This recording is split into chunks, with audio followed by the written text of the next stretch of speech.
ఘుమఘుమలాడే బిర్యానీలో బాస్మతి బియ్యానిదే కీలక పాత్ర. ఎగుమతి ప్రాధాన్యం కలిగి అత్యధిక విదేశీ మారక ద్రవ్యాన్ని ఆర్జించే పంటగా మన దేశంలో బాస్మతి వరి బహుళ ప్రాచుర్యం పొందింది. అనాదిగా బాస్మతి రకాల సాగుకు తెలుగు రైతులు శతవిధాలా ప్రయత్నిస్తున్నా మిల్లింగ్, మార్కెటింగ్ సమస్య వల్ల ఆర్థికంగా మంచి ఫలితాలు సాధించలేకపోతున్నారు. ఈ సమస్యల్ని దృష్టిలో పెట్టుకుని రాజేంద్రనగర్ వరి పరిశోధనా స్థానం శాస్త్రవేత్తలు పొడవు గింజ సువాసన రకాలతో పాటు మధ్యస్థ సైజు కలిగిన పొట్టిగింజ సువాసన రకాలను అభివృద్ధి చేశారు. ఖరీఫ్లో వీటి సాగు ద్వారా రైతులు అధిక దిగుబడితో పాటు మంచి ఆదాయం పొందొచ్చని శాస్త్రవేత్తలు సూచిస్తున్నారు.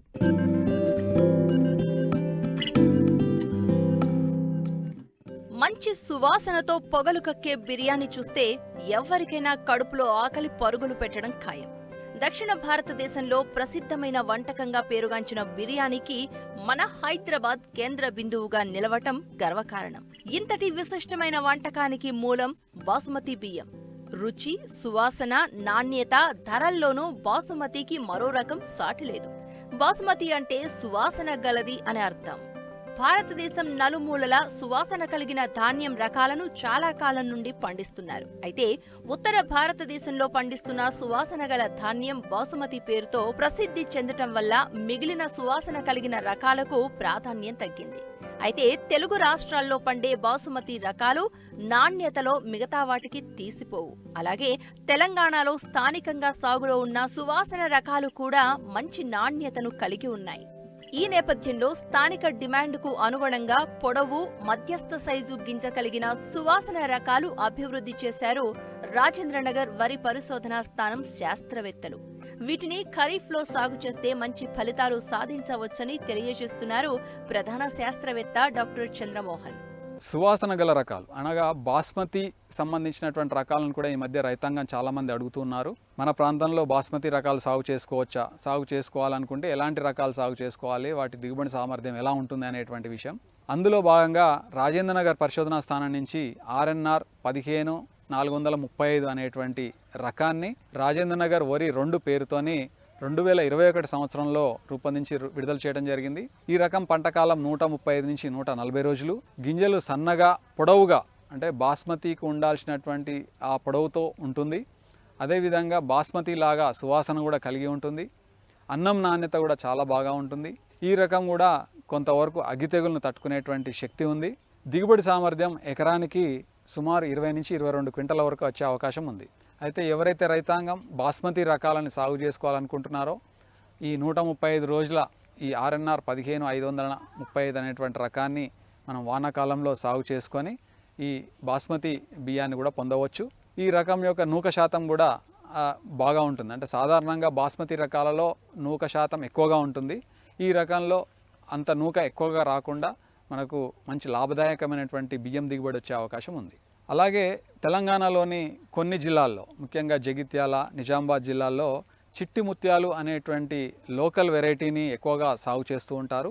ఈ చిట్టి ముత్యాలు అనేటువంటి రకము గింజలు బాగా చిన్నగా ఉండి బాస్మతి లాంటి సువాసనని కలిగి ఉంటాయి.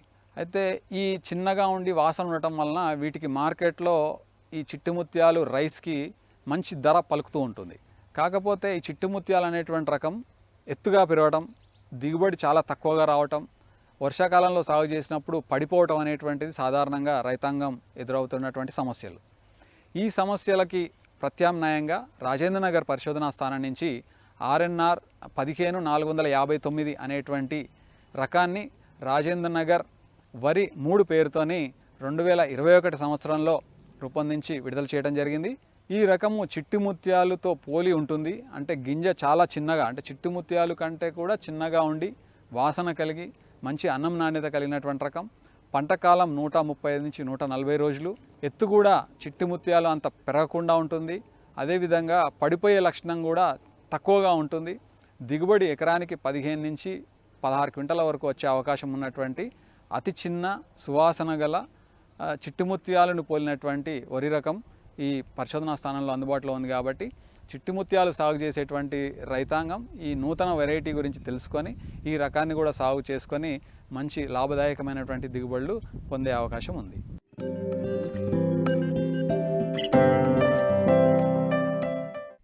ఖరీఫ్లో వర్షాధారంగా జొన్న అధిక విస్తీర్ణంలో సాగవుతుంది. అయితే ఆలస్యంగా జొన్నను విత్తుకోవడం వల్ల చీడపీడలు ఆశించి దిగుబడులు తగ్గిపోతున్నాయి. కావున రైతులు ముందుగానే జొన్నను సాగు చేసుకోవాలి. ప్రస్తుతం జొన్న సాగు జూన్ నెల అనుకూలం. అయితే అధిక దిగుబడినిచ్చే నూతన రకాలు రైతులకు అందుబాటులో ఉన్నాయి. వాటి గుణగణాలేంటో ఇప్పుడు చూద్దాం.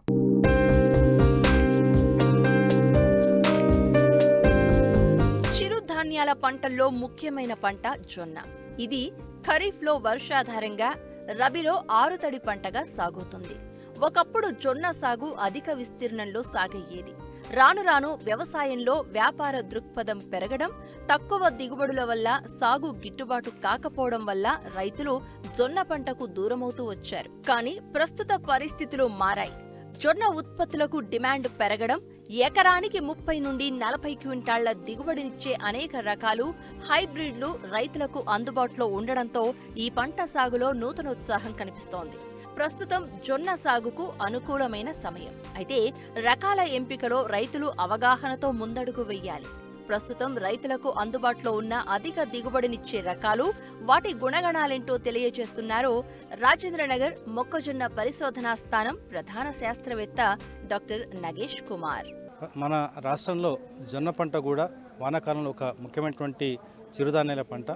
ఈ పంటని ప్రధానంగా మహబూబ్ నగర్, నాగర్ కర్నూల్, నారాయణపేట, అలాగే గద్వాల జిల్లాలో దక్షిణ తెలంగాణ ప్రాంతం విషయానికి వస్తే, అదేవిధంగా మెదక్ మరియు ఆదిలాబాద్ జిల్లాల్లో కూడా ఎక్కువ విస్తీర్ణంలో సాగు చేయడం జరుగుతూ ఉంది. అయితే ప్రస్తుతం రోహిణి కార్తె సమయం ఆసనమైంది కాబట్టి ఈ సమయంలో జొన్నని విత్తుకుంటే మంచి దిగుబడి తీసుకోవడానికి అవకాశం ఉంటుంది. ఎందుకంటే ఈ సమయంలో ఏదైతే మొవ్వు చంపు ఈగ కావచ్చు, లేకపోతే కాండం తులుచుపురు కావచ్చు, ఈ రెండింటిని కూడా ఆశించకుండా రైతులు ముందుగా విత్తుకుంటే ఈ రెండు పురుగుల బారి నుండి పంటను కాపాడుకొని మంచి దిగుబడి తీసుకోవచ్చు. ఈ జొన్న పంటలో ముఖ్యంగా పాలెం ప్రాంతీయ వ్యవసాయ పరిశోధనా స్థానం నుంచి 2 కొత్త వంగడాలు, పాలమూరు జొన్న CSU 31, అలాగే పచ్చజొన్న రకాలు కూడా ఒక పాలెం పచ్చజొన్న రకం, ఈ రెండు కూడా ప్రస్తుతం పెద్ద ఎత్తున విత్తోత్పత్తి చేసి రైతు సోదరులకు అందుబాటులో తీసుకొచ్చారు. కాబట్టి ముఖ్యంగా వీటిలో ఈ తెల్ల జొన్నలు ఏమైనటువంటి పాలమూరు జొన్న అనేది 110 రోజుల్లో కోతకొస్తుంది. అలాగే గింజ బూజు తెగులు తట్టుకుంటుంది. ఇది ఎకరాకి దాదాపుగా 30 నుండి 35 క్వింటాల వరకు కూడా దిగుబడిని ఇస్తుంది. కాబట్టి రైతు సోదరులు ఇలాంటి రకాలను సాగు చేసుకుని కూడా మంచి దిగుబడి తీసుకోవచ్చు. అలాగే మనకి పచ్చజొన్నలో కూడా మంచి రకం ప్రస్తుతం అందుబాటులో ఉంది. ఈ పచ్చజొన్నలో ఈ పాలెం పరిశోధన స్థానం నుంచి పాలెం పచ్చజొన్న అనే రకము 2 సంవత్సరాల క్రితం విడుదల చేశాము. ఇది గింజ దిగుబడితో పాటు మంచి పశుగ్రాసం, నాణ్యమైనటువంటి పశుగ్రాసం ఇచ్చేటువంటి రకం కాబట్టి ఇది కూడా ఎకరాకి 12 నుండి 15 క్వింటాల గింజ దిగుబడి, అలాగే 35 నుండి 40 క్వింటాల పశుగ్రాసం ఇస్తుంది. కాబట్టి ఈ 2 రకాల యొక్క విత్తనాలు మనకి పాలెం ప్రాంతీయ వ్యవసాయ పరిశోధన స్థానం అందుబాటులో ఉన్నాయి.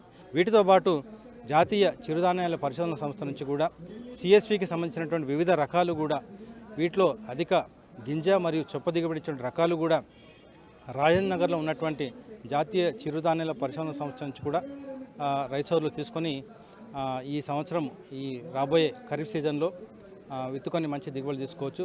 ముఖ్యంగా ఏంటంటే జొన్నలో రోహిణి కార్తె ఏంటంటే జూన్ 15 నుంచి జూలై 15 లోపే విత్తుకుంటే మనకి మంచి దిగుబడులు వస్తాయి. ఒకసారి జూలై 15 అదును దాటిందంటే ఈ మొవ్వు చంపిక కావచ్చు, కాండం తులుచుపురు, ఈ రెండు కూడా ప్రధానమైన సమస్యలు. కాబట్టి ఆ సమయంలో మనం విత్తన శుద్ధి చేసినా, లేకపోతే ఎలాంటి క్రిమి సంహారక చర్యలు చేపట్టినా కూడా ఈ మొవ్వు చంపు ఈగని కంట్రోల్ చేయడం చాలా కష్టం. కాబట్టి ముందుగానే ఈ రకాలను ఎన్నుకొని వాటిని ఏదైతే విత్తుకున్న సమయం ఉందో ఆ సమయంలోనే విత్తుకుంటే జూలై 15 లోపు విత్తుకుంటే మంచి దిగుబడి తీసుకోవడానికి అవకాశం ఉంటుంది.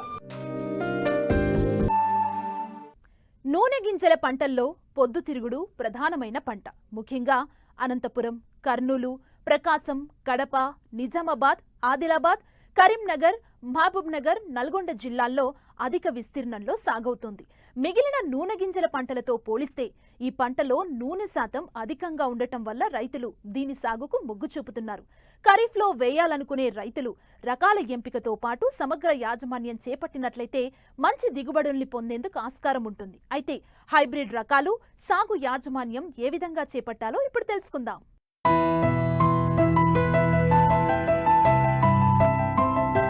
తెలుగు రాష్ట్రాలలో సాగవుతున్న నూనె గింజల పంటల్లో ప్రొద్దుతిరుగుడు అధిక ప్రాముఖ్యాన్ని సంతరించుకుంది.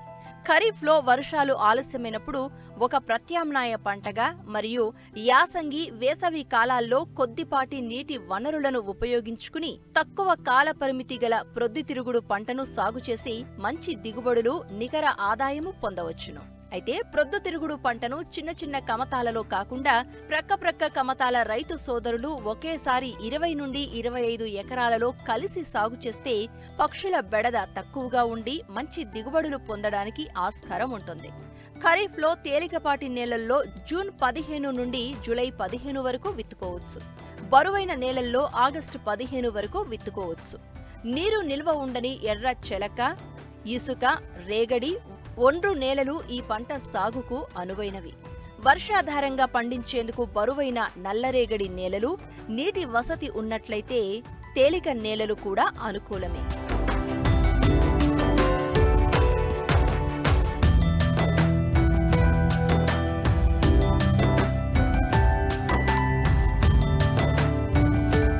తెలుగు రాష్ట్రాల్లోని వ్యవసాయ విశ్వవిద్యాలయాలు విడుదల చేసిన హైబ్రిడ్ రకాలు అధిక దిగుబడులతో రైతుల క్షేత్రాలలో సత్ఫలితాలనిస్తున్నాయి.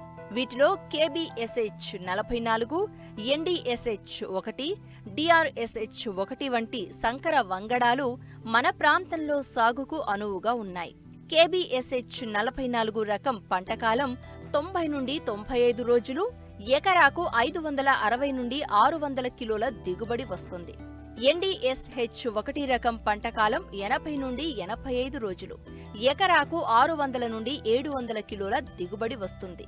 DRSH 1 రకం పంటకాలం 90 నుండి 95 రోజులు, ఎకరాకు 600 నుండి 700 కిలోల దిగుబడి వస్తుంది. ఈ హైబ్రిడ్ రకాలతో పాటు ప్రైవేట్ రంగ హైబ్రిడ్లు కూడా మార్కెట్లో అందుబాటులో ఉన్నాయి. రైతులు వాటిని కూడా సాగు చేసుకోవచ్చును. ప్రొద్దుతిరుగుడు పంటను అంతర పంటగానే కాకుండా ఏక పంటగాను సాగు చేసుకోవచ్చు. అంతర పంటలుగా సాగు చేసినప్పుడు వేరుశెనగ 4 వరుసలు, ప్రొద్దుతిరుగుడు 2 వరుసలు, కంది 1 వరుస, ప్రొద్దుతిరుగుడు 2 వరుసల్లో ఖరీఫ్లో సాగు చేయాలి. ఎకరాకు 2.5 కిలోల విత్తనం అవసరమవుతుంది. విత్తే ముందు విత్తన శుద్ధి తప్పకుండా చేసుకోవాలి.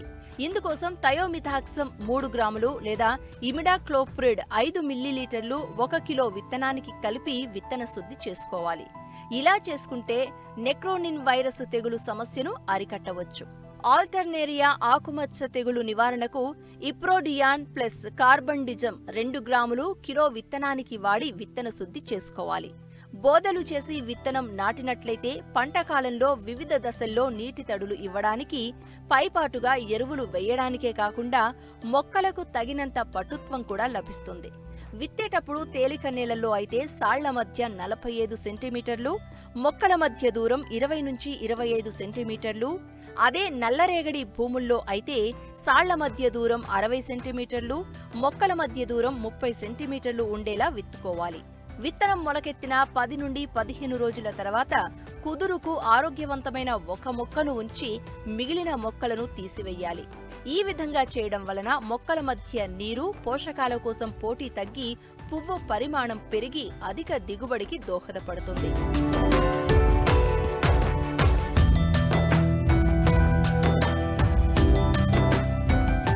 పంటకు ఎరువుల యాజమాన్యం కూడా కీలకం. విత్తే ముందు ఎకరాకు 2 నుండి 3 టన్నుల పశువుల ఎరువును వెయ్యాలి. భూసార పరీక్ష ఆధారంగా సిఫారసు చేయబడిన మోతాదులో పోషకాలను అందించాలి. వర్షాధారపు పంటకు 24 కిలోల నత్రజని, 24 కిలోల భాస్వరం, 24 కిలోల పొటాషియం ఇచ్చే ఎరువులను అందించాలి. నత్రజని ఎరువులను సగం విత్తే ముందు, మిగతా సగం 2 దఫాలుగా వెయ్యాలి. గంధకం తక్కువగా ఉన్న నేలల్లో ఎకరాకు జిప్సం 55 కిలోలు వేస్తే గింజల్లో నూనె శాతం పెరుగుతుంది. పైరు పూత దశలో ఉన్నప్పుడు 2 గ్రాముల బోరాక్స్ లీటరు నీటికి కలిపి పిచికారీ చెయ్యాలి.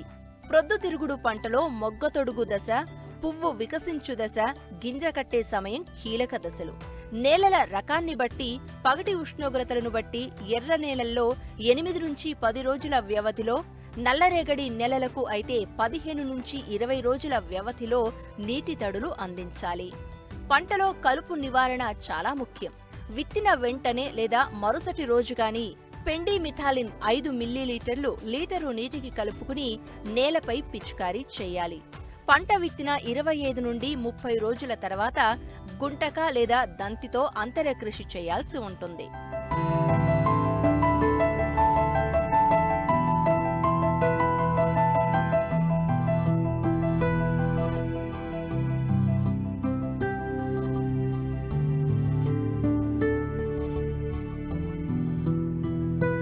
పొద్దుతిరుగుడు పంటకు పలు రకాల చీడపీడలు ఆశిస్తాయి.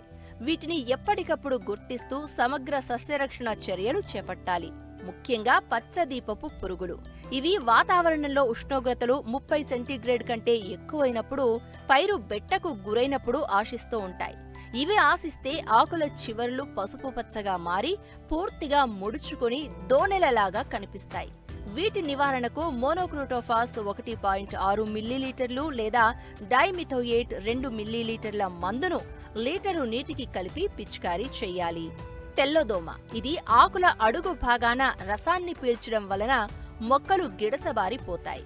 నివారణకు టైటాజోఫాస్ 2.5 మిల్లీలీటర్లు లేదా థయోమిథాక్సమ్ 0.5 గ్రాముల మందును లీటరు నీటికి కలిపి పిచికారీ చేయాలి. వాతావరణంలో ఉష్ణోగ్రతలు బాగా పెరిగినప్పుడు తామర పురుగుల ఉధృతి ఎక్కువవుతుంది. పువ్వుల నుండి రసాన్ని పీలుస్తాయి. ఇవి నెక్రోసిస్ వైరస్ తెగులును పరోక్షంగా వ్యాప్తి చేసి నష్టాన్ని కలుగచేస్తాయి. వీటి నివారణకు థయోమిథాక్సవ్ 3 గ్రాములు లేదా ఇమిడాక్లోప్రిడ్ 5 మిల్లీలీటర్లు కిలో విత్తనానికి కలిపి విత్తన శుద్ధి చెయ్యాలి. ఇమిడాక్లోప్రిడ్ 4 మిల్లీలీటర్లు 10 లీటర్ల నీటికి లేదా థయోమిథాక్సమ్ 0.5 గ్రాములు లీటరు నీటికి కలిపి పిచికారీ చేయాలి. పైరు 30 రోజుల దశ నుంచి పొగాకు లద్దె పురుగు ఆశిస్తుంది. గుంపులుగా ఆకులపై చేరి పత్రహరితాన్ని గోకి తింటాయి. దీని వలన ఆకులు జల్లెడ ఆకులుగా మారుతాయి. దీని నివారణకు నొవాల్యురాన్ 1 మిల్లీలీటరు మందును లీటరు నీటికి కలిపి పిచికారీ చేయాలి. లేదా సాయంత్రం వేళల్లో విషపు ఎరను చల్లి నివారించుకోవాలి. పుష్పించే దశలో ఎక్కువగా ఆశించే పురుగు బీహారీ గొంగళి పురుగు. ఈ పురుగులు ఎక్కువగా ఆశిస్తే మొక్కలు మోడుబారిపోతాయి. వీటి నివారణకు క్లోరిపైరిఫాస్ 2 మిల్లీలీటర్లు ప్లస్ డైక్లోరోవాస్ 1 మిల్లీలీటరు మందును లీటరు నీటికి కలిపి పిచికారీ చేయాలి. పుష్పించే దశలో శనగపచ్చ పురుగు ఆశిస్తుంది. లార్వాలు పువ్వులు గింజల మధ్యన చేరి వాటిని తింటూ అధిక నష్టాన్ని కలుగచేస్తాయి. వీటి నివారణకు థయోడీకార్బ్ 1 గ్రాము మందును లీటరు నీటికి కలిపి పిచికారీ చేయాలి. పైరు 25 రోజుల నుండి 65 నుండి 70 రోజుల వరకు ఆల్టర్నేరియా ఆకుమచ్చ తెగులు ఆశించి తీవ్ర నష్టం కలుగచేస్తుంది. ఇవి ఆశించినప్పుడు ముదురు గోధుమ రంగు మచ్చలు ఏర్పడి ఆకులు మాడిపోయినట్లు అవుతాయి. వీటి నివారణకు ప్రోపికొనజోల్ 1 మిల్లీలీటరు మందును లీటరు నీటికి కలిపి పిచికారీ చేయాలి. తేమ తక్కువగా ఉండే వేడి వాతావరణంలో బూడిద తెగులు తీవ్రత ఎక్కువగా ఉంటుంది. ఆకులపై అడుగు భాగాన బూడిద లాంటి పొడి కప్పబడి ఉంటుంది. దీని నివారణకు డినోక్యావ్ 1 మిల్లీలీటరు లేదా ప్రోపికొనజోల్ 1 మిల్లీలీటరు మందును లీటరు నీటికి కలిపి పిచికారీ చేయాలి. తామర పురుగుల ద్వారా నెక్రోసిస్ తెగులు వ్యాపిస్తుంది. ఈ తెగులు ఆశిస్తే ఆకులు సరిగా పెరగక గిడసబారిపోతాయి. పువ్వు సరిగ్గా విచ్చుకోక మెలిక తిరిగి వంకరగా మారుతాయి. ఈ తెగులు నివారణకు విత్తన శుద్ధి చెయ్యాలి. పార్చినియం కలుపును నివారించాలి. అలాగే ఇమిడాక్లోప్రిడ్ 4 మిల్లీలీటర్ల మందును 10 లీటర్ల నీటికి, థయోమిథాక్సమ్ 0.5 గ్రాముల మందును లీటరు నీటికి కలిపి 2 సార్లు పిచికారీ చేయాలి. నాణ్యమైన విత్తనం ఎంపిక చేసుకుని సమయానుకూలంగా సమగ్ర యాజమాన్య పద్ధతులు పాటించినట్లయితే వర్షాధారం క్రింద సాగు చేస్తే ఎకరాకు 4 నుండి 6 క్వింటాళ్లు, నీటి పారుదల కింద సాగు చేస్తే 8 నుండి 10 క్వింటాళ్ల దిగుబడి సాధించవచ్చును.